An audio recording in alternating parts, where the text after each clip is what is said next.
الحمد لله رب العالمين والعاقبة للمتقين والصلاة والسلام على سید المرسلین۔ گرامی قدر سامعین، آج عید کا دن ہے تو ہم کیا کریں؟ عید کے دن درج ذیل کام ہمیں کرنا چاہیے۔ نمبر 1، رمضان المبارک کا سورج غروب ہوتے ہی صدقہ فطر واجب ہو جاتا ہے، جسے نماز عید سے پہلے ادا کرنا ہوتا ہے۔ فطرانہ ہر مسلمان، چھوٹے بڑے، مرد و عورت، غلام و آزاد پر فرض ہے، لہذا اگر آپ نے اب تک صدقہ فطر ادا نہیں کیا ہے تو اسے نماز عید سے پہلے ادا کر دیں۔ فطرانہ کی مقدار 1 صاع فی کس ہے، جو جدید وزن کے مطابق تقریباً 2 کلو 100 گرام بنتا ہے۔ نمبر 2، رمضان المبارک کا سورج غروب ہوتے ہی تکبیر و تحلیل کا وقت شروع ہو جاتا ہے، لہذا نماز عید تک تکبیر پڑھتے رہنا چاہیے۔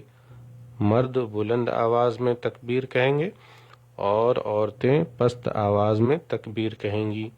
تکبیر کے کلمات یہ ہیں: اللہ اکبر، لا الہ الا اللہ، واللہ اکبر وللہ الحمد۔ اللہ سب سے بڑا ہے، اللہ سب سے بڑا ہے، اللہ کے سوا کوئی سچا معبود نہیں، اور اللہ سب سے بڑا ہے، اللہ سب سے بڑا ہے، اور سب تعریف اللہ ہی کے لیے ہے۔ نمبر 3، نماز عید کے لیے استعداد اور تیاری، یعنی غسل کرنا اور عمدہ اور بہترین لباس پہننا۔ نمبر 4، عید الفطر کی نماز سے قبل کھجور یا کچھ کھا لینا۔ نمبر 5، سورج طلوع ہونے کے بعد نماز عید پڑھنا۔ نماز عید 2 رکعت ہے، دیگر نمازوں کی طرح عید کی نماز بھی ہوتی ہے، البتہ اس کی دونوں رکعتوں میں زوائد تکبیر ہوتی ہیں۔ پہلی رکعت میں تکبیر تحریمہ کے ساتھ 7 تکبیرات قراءت سے پہلے کہی جاتی ہیں، اور دوسری رکعت میں قیام کے بعد 5 تکبیرات قراءت سے پہلے کہی جاتی ہیں۔ تکبیرات زائدہ مسنون کے درجے میں ہے، اگر چھوٹ جائے تو یہ ساقط ہو جاتی ہے۔ نمبر 6، عید کے دن مبارک بادی دینا صحابہ کے یہاں معروف تھا۔ صحابہ مبارک بادی میں یہ کلمات کہتے تھے: تقبل اللہ منا ومنکم، اللہ تعالی ہم سے اور تم سے نیک اعمال قبول کرے۔ نمبر 7، عید الفطر اور عید الاضحیٰ کے روزے منع ہیں۔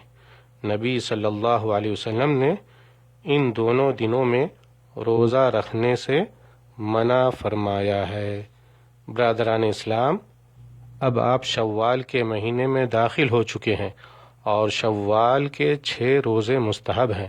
نبی صلی اللہ علیہ وسلم کا فرمان ہے: من صام رمضان ثم اتبعہ 6 من شوال کان کصیام الدہر، جس نے رمضان کے روزے رکھے پھر اس کے بعد شوال کے 6 روزے رکھے، گویا اس نے زندگی بھر روزے رکھے۔ رواہ مسلم۔ تقبل اللہ منا ومنکم صالح الاعمال، والسلام علیکم ورحمۃ اللہ وبرکاتہ۔